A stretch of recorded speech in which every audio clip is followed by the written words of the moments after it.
Hi everyone, welcome to Scotland. We're here in Dunfermline with our friend Craig Scotland, who of course is from Scotland. How could he not be? So he's giving us a tour of Dunfermline.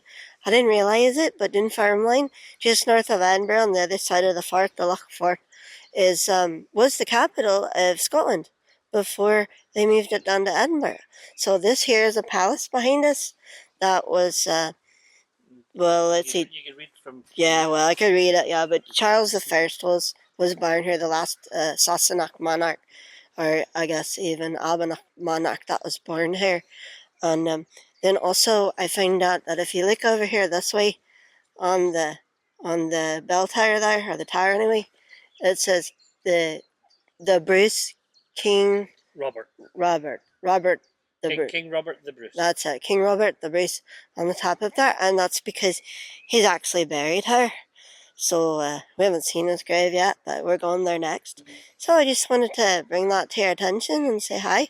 I'm going to let Craig say a few words there. Well, all the best to Saoirse's viewers out there in podcast land. But yeah, this is my hometown.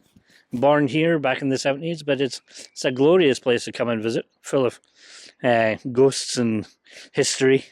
Hi. Yeah, lots of good pubs, lots of good restaurants, and several notable sons. Andrew Carnegie, the industrialist who made his millions in Philadelphia.